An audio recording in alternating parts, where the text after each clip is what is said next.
Hello, hello, hello, and welcome back to IVF in Your Pocket, your waiting room companion.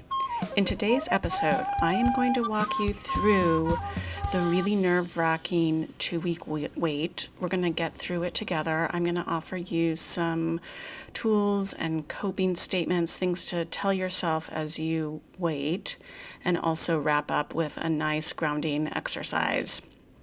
So, a couple of things to first ask your care team right away is when the beta draw will be, like which day in the 2-week wait are they going to do the blood draw to see the amount of HCG in your blood to determine a pregnancy.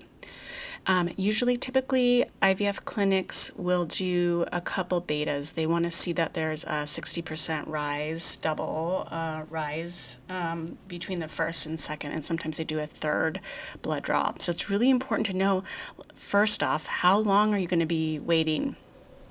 Another thing to know is that your transfer day doesn't count in the 2-week wait. So a lot of clinics here in the US do beta draws at day 10, but there's some clinics that do day 14. Some REs may do, I've heard a little earlier than 10 days. And I'm just familiar with the US. I know we have a lot of international listeners. Hello and welcome. So it's really important to find out when your clinic's going to do that beta draw so you know what you're in for.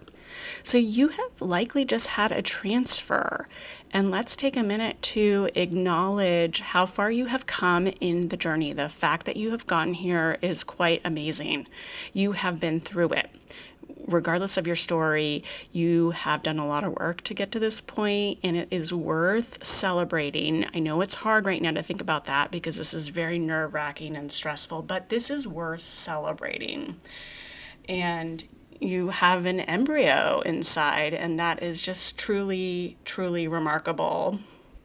And this is a time, just take a moment to acknowledge everything that your body has been through, everything that your mind and heart has been through. If you're on the journey with a partner, they've been through it. And just take a moment to celebrate. The next thing that's really important during this time is it's really important to stay distracted. So it is worth actually taking a minute. So you can pause this and do this now or at a later time today, but taking a minute to get in your mind what is going to be your distraction tools.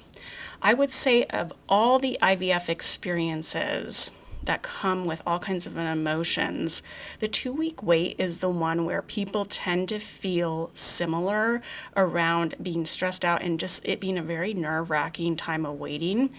And for almost all people, distraction tends to be really helpful because otherwise it is very common to get in your head and your body about what's going on and really wanting to know if you're pregnant or not.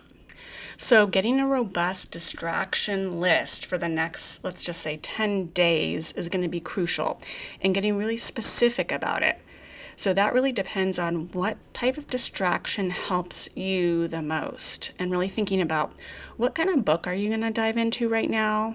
Ideally something completely not about fertility. What kind of series are you going to watch? Who are you going to be meeting with? Are you going to be meeting with a friend every day for the next 10 days? Are you going to be seeing nobody because that doesn't feel good right now?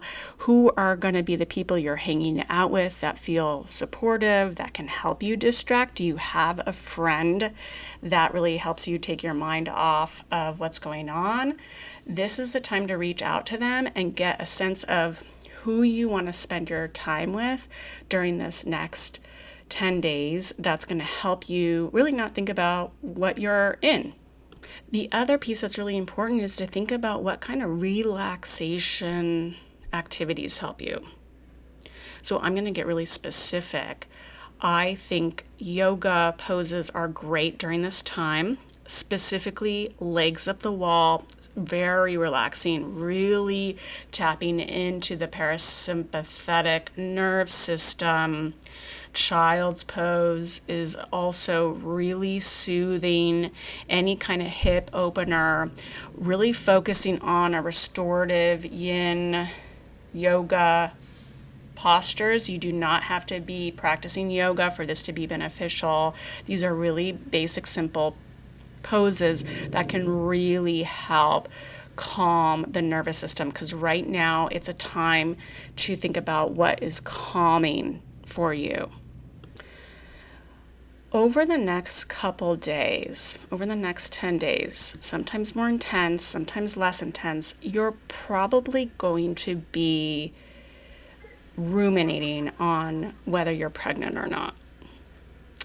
And it can be really easy to slip into scanning the body and seeing what signs there are of pregnancy or not, and getting really wrapped up in that.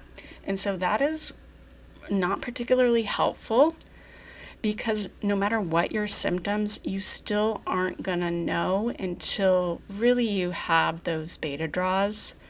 And so having a hunch this way or that way is not particularly helpful. So a really good mantra to tell yourself is, you're not going to have answers until you have answers, or you've already done everything that you can. You've already done everything that you can. So being really stressed out about doing something that's going to be harmful for pregnancy, or worrying that there is no pregnancy, being convinced that there isn't a pregnancy because you're, say, having spotting, or being convinced that there is a pregnancy because you're having tender breasts. There's just a lot of symptoms right now, and you're probably going to be honed in on them more so because this is such a nerve-wracking time. And you should just know that anything that you're noticing is not likely going to give you the answer that's going to calm you, because you just don't have an answer until you have that blood draw. This might be a good 10 days to pick up a new hobby, or to get into something like knitting, something with the hands. It's a really good time to get focused on something other than your body. So knitting, crocheting, sewing, walking, biking, anything that allows you to move your body and be focused on something other than noticing symptoms, or thinking about your plan should this not work, or thinking about the plan should this work. Like, all of that futurizing and anticipating isn't so helpful for the current moment. What's helpful for the current moment is to get distracted and get focused on something else that's, could be really meaningful for you. So you have to create your distraction list, because you know yourself best, and you know what's going to help you get focused on something other than waiting the long, slow 10 days until you have an answer. So does that mean you want to start making a collage? Does that mean you want to start doing painting? Do you want to work with your hands and get into some pottery? Do you want to pull out the drawing materials that you put away 10 years ago? This is the time to think about what craft, what hobby do you want to start playing cards, or even on your phone, some kind of interesting game that you might be playing. Whatever it is, what's going to be a couple of your refocus tools during this time. And then, of course, the other big thing about the 2-week wait is, are you going to do a home pregnancy test or not? And that is really something to figure out, ideally before you go into this time. But of course, that can change. So it's just good to, take whatever you're seeing on the home pregnancy test, should you choose to do a home pregnancy test, know that it's just limited.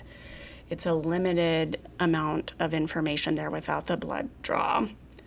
And so it's really important that if you are going to do a home pregnancy test, that you have some coping statements that you say to yourself, like, okay, this is part of the picture. And if it's good news, great, but it's still part of the picture. Yet you don't have the answer until you have the answer.